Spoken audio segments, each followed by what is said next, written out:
બાપુ, એક સત્ય ઘટનાનો પ્રસંગ છે. અમેરિકાના એક જાણીતા શહેરમાં એક બેકરી સ્ટોરની અંદર એક 10 થી 12 વર્ષનો છોકરો એક બ્રેડના પેકેટની ચોરી કરે છે અને બ્રેડનું પેકેટ ચોરી કરી અને ભાગતો હોય છે અને કાચના કબાટમાં ભટકાય છે અને કાચનો કબાટ પણ તૂટી જાય છે.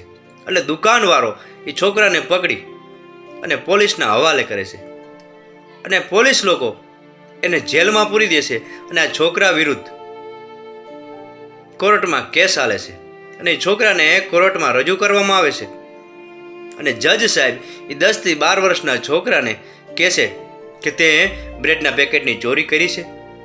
એટલે છોકરો કહેશે કે હા, મેં બ્રેડના પેકેટની ચોરી કરી છે. એટલે જજ સાહેબ કહે છે કે તે શા માટે ચોરી કરી?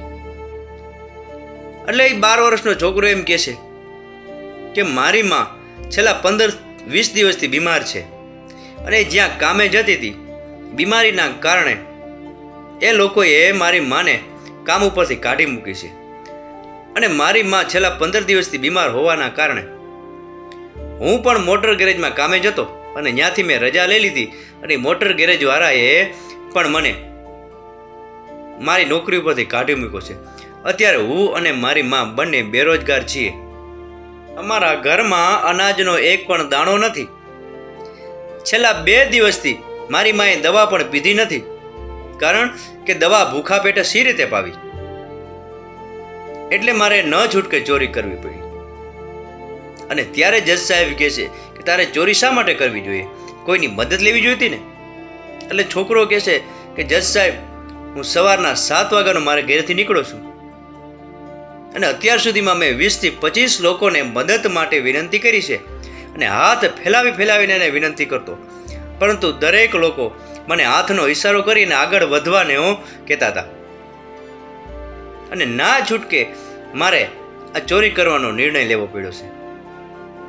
એટલે જજ સાહેબ એ છોકરાની વાત સાંભળી અને ગંભીર બની જાય છે અને છોકરાને કહે છે કે તે આ બ્રેડના પેકેટની ચોરી કરી છે એટલે એને તને સજા મળશે. એટલે છોકરો કહે છે કે મને સજા ભોગવવા મંજૂર છે, પરંતુ મારી એક વિનંતી છે કે આ બ્રેડનું પેકેટ હું મારી માને દઈ આવું તો મારી માં જમી અને થોડી ઘણી દવા પીએ તો એ સાજી થાય. અને જજ સાહેબ કહે છે કે હું ફેસલો સંભળાવું છું, પછી તું જજે. ત્યાં ઉપસ્થિત તમામ લોકોને જજ સાહેબ ફેસલો સંભળાવે છે કે એક ખાદ્ય ખોરાકીની ચોરી કરવી એ ગંભીર ગુનો છે અને આ ગુનામાં હું અહીં ઉપસ્થિત તમામ લોકોને $10 દંડ ફટકારું છું અને આ દંડ મને પણ લાગુ પડે છે અને કોઈ પણ વ્યક્તિએ $10 દીધા વિના કોર્ટની બહાર જવાનું નથી. અને જજ સાહેબ ઊભા થઈ અને પોતાના ખીચામાંથી $10 ટેબલ ઉપર મૂકે છે અને બધા લોકોને કહે છે કે સૌ પોતપોતાના ખીચામાંથી $10 આ ટેબલ ઉપર મૂકો.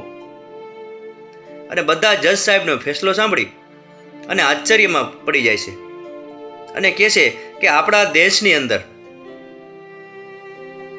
એક મામૂલી ખાધા ચીજની ચોરી કરવી પડે અને એના માટે કોર્ટમાં કેસ હાલે તો એ ખરેખર દેશને લાંછન લાગ્યું કહેવાય. અને ફેસલો સંભળાવી અને જજ સાહેબ કહે છે કે આ તમામ પૈસા આ છોકરાના ખાતામાં જમા કરવામાં આવે અને જે દુકાન માલિકે આ છોકરા પર કેસ કર્યો છે એને $100નો દંડ ફટકારું છું અને એ રૂપિયા પણ આ છોકરાના ખાતામાં જમા કરવામાં આવે. અને ફેસલો સંભળાવી અને જજ સાહેબ દળ આંસુડે રોઈ પડે છે અને ત્યાં બેઠેલા બધા લોકોની આંખો પણ ભીની થઈ જાય છે. અને બાપુ, વિચાર કરો કે આપણા દેશમાં આવો ન્યાય ક્યારે મળશે? આપણી ન્યાય પ્રણાલી ક્યારે સુધરશે? ને ખરેખર આવી ન્યાય પ્રણાલી હોય એ જ દેશ આગળ હોય. આ પ્રસંગ જેને સમજાય એને વંદન. આ પ્રસંગ પૂરેપૂરો સાંભળવા બદલ આપનો ખૂબ ખૂબ આભાર. આપનો દિવસ શુભ રહે. મહાદેવ હર.